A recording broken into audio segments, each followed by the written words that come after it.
It's been 3 years in the making, but finally Icebreaker is open and thrilling its guests at SeaWorld Orlando. This alleged family roller coaster by Premier Rides is a multi-launching roller coaster that features 4 launches, a beyond vertical reverse spike at 100 degrees, a max height of 93 feet, 1,900 feet of track, and a max speed of 52 miles per hour. As I said, this roller coaster has been a long time coming. It was originally supposed to open up in 2020, but the pandemic had other plans. The roller coaster was sold to us as a multi-launching family roller coaster, but now that the ride is finally open, I can't help but feel that this roller coaster didn't live up to its expectations, or maybe exceeded them depending on how you want to look at things. I'm talking about that family roller coaster aspect. Typically, a family roller coaster will have a minimum height requirement of 42 inches, maybe up to 46 inches, and there are the rare 48-inch height requirements club like Cedar Creek Mine Ride at Cedar Point. Well, Icebreaker has a height requirement of 54 inches. Just for comparison, Mako, Manta, and Kraken all have a minimum height requirement of 54 inches. So yeah, calling this a family coaster is really stretching it. So where did things go wrong with its classification? Why did they even market it as a family coaster in the first place? I'll discuss these points later on in this review, but first, let's jump into my 5 traditional topics. Presentation. I remember seeing the concept art for this roller coaster and every rendering showed this attraction sitting in Antarctica or something like that. I only assumed that there would be more theming done to make this area look like the frozen continent, kinda like their penguin encounter area on the other end of the park, but instead we are left with little to no theming. On a thrilling aspect, the ride is still good without the theming, but this is Orlando. If you are a theme park that demands $119 at the gate or $90 online to enjoy their property, I only expect the best. There is a certain level of quality I expect when visiting a theme park in Orlando, not just one of those fun spot centers or mini carnival-like setups scattered throughout the city. This is a theme park and should be putting their best foot forward.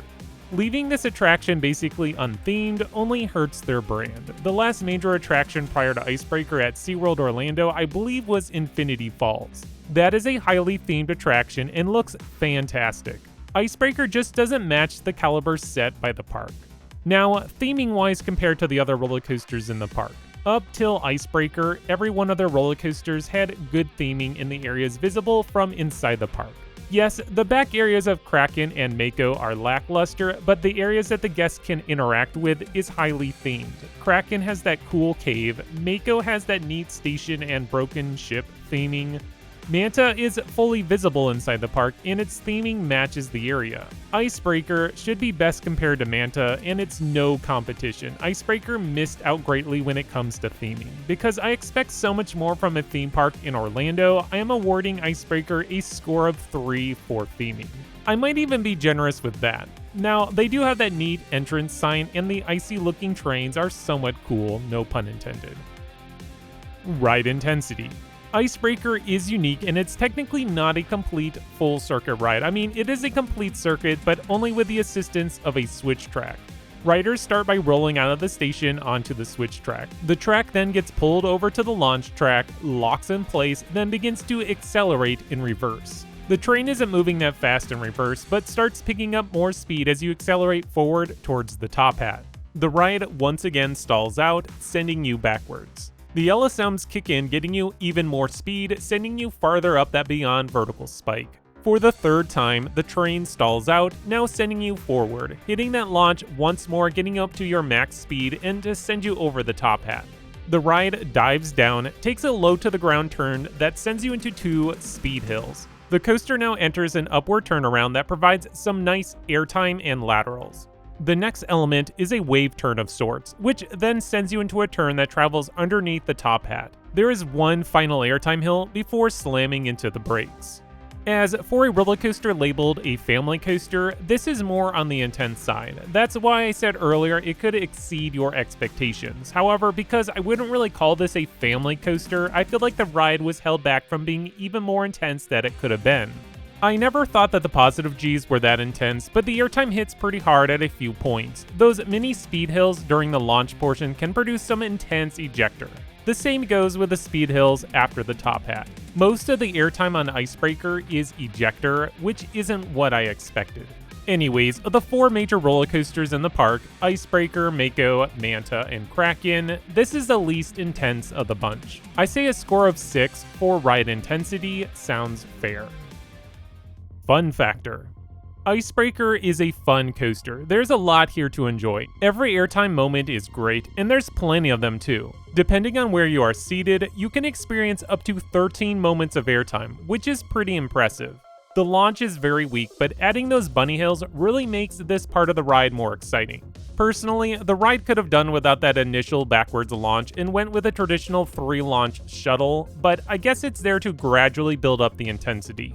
After the launch portion and the top hat, the remaining part of the ride is fast-paced, smacking you with element after element. It's these snappy transitions that make Icebreaker very exciting and more intense than your average family coaster, if you want to call it that. Because the launch takes a little too long to get you into the action, I'm deducting 1 point, giving Icebreaker a score of 9 for the fun factor. Before moving on, let's talk operations. Icebreaker operates with 2 trains that can hold a total of 18 passengers per train. As I timed their dispatches, I was seeing an average of 2 minutes per cycle, meaning that this ride will send 30 trains an hour. This will give a max capacity of 540 riders an hour. Now, the coaster has only been operating for a couple months, and the day that I was there, the park wasn't super busy, so it's possible that they can send the trains faster. Regardless, if you think it's going to be a busy day, I'd head to this attraction first thing, but again, make sure what time this attraction opens. When I was there on a Sunday, Icebreaker opened an hour later after park opening, so plan accordingly. Originality. Up until a couple years ago, Premier Rides was sticking with their Skyrocket 2 model. It's nice to see this manufacturer tackle more custom layouts because I think that they have a solid layout with Icebreaker. Again, it's not super forceful, but it feels original and fresh. The shuttle portion isn't new, but creating a beyond vertical reverse spike isn't something you see too often. The layout following the top hat is very compact and fast-paced. The only negative I have with the layout is that slow and pointless first reverse launch, but overall this is a well-executed roller coaster in terms of layout. I give Icebreaker a score of 9.5 for originality. Ride smoothness. Icebreaker is a butter smooth ride. I was pleasantly surprised how smooth this roller coaster is. No rattle, no roughness. The only negative I can say will be the comfort collars, or shall we call them the discomfort collars. These straps will constantly slap you throughout the ride. It was getting really annoying near the end of the ride, plus they are completely useless. Icebreaker doesn't need these collar straps, so I'm not really sure why it has them. Maybe it's an insurance thing with SeaWorld, I'm not sure. Just crazy that this non-inverting alleged family coaster has comfort collars, and Velocicoaster, a high-speed thrill machine with multiple inversions, has a simple lap bar style restraint.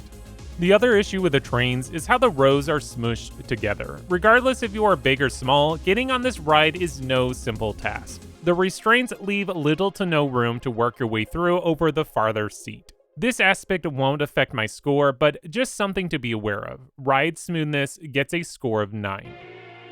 Alright, the final score comes to 7.3, which falls somewhere in my good to average category. Icebreaker is a fun roller coaster that delivers multiple moments of airtime without providing an overly intense roller coaster.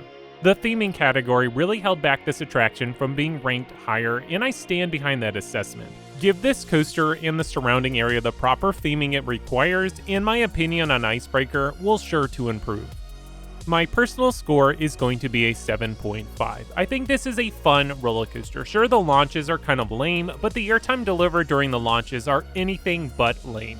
The layout is solid, the reverse spike is neat, well, only if you're riding in the very back, but still a fun moment. If this was actually a family roller coaster, I would have higher marks to give.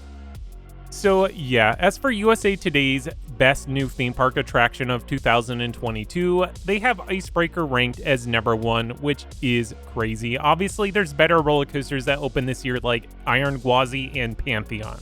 But again, this is reader's choice, which means that there is voting, and come on, it's always popular opinion where these go. So yeah. So to my initial question, why did SeaWorld market this attraction as a family roller coaster? Well, I believe that the original height requirement was going to be 48 inches, and was on display during their media event for this attraction. Well, when it was time to officially open Icebreaker, the height requirement was quietly adjusted to 54 inches. I hear that the biggest factor in this move was the comfort collars. They were not sitting properly on the smaller guest, thus the boost in height requirement. Even as Screamscape posted, why not remove the comfort collars? Again, they are completely useless for this ride. We even have Skyrocket 2 models with the same trains running without the comfort collars, and that coaster rotates slowly upside down. So yeah, my daughter Braylon, who is 7 years old, was not tall enough to ride Icebreaker, but just for context, she has been on Millennium Force, Magnum XL200, Cheetah Hunt, and yes, even Iron Gwazi. But yeah, not tall enough for this multi-launching family coaster, Icebreaker. In the end, Icebreaker is a good roller coaster, but since it was marketed as a family roller coaster, I can't help but think that this ride is a failure overall. I really want to emphasize that Icebreaker is still a good coaster, but it doesn't fill the gap, that missing attraction for families like it was intended to do. Well, that's going to do it for today's review. What do you think of Icebreaker? Was I too harsh or spot on? Let me know in the comments below. If you enjoyed this video, please click on the like button and subscribe. That way you continue to get more great content brought to you by Extreme Thrills.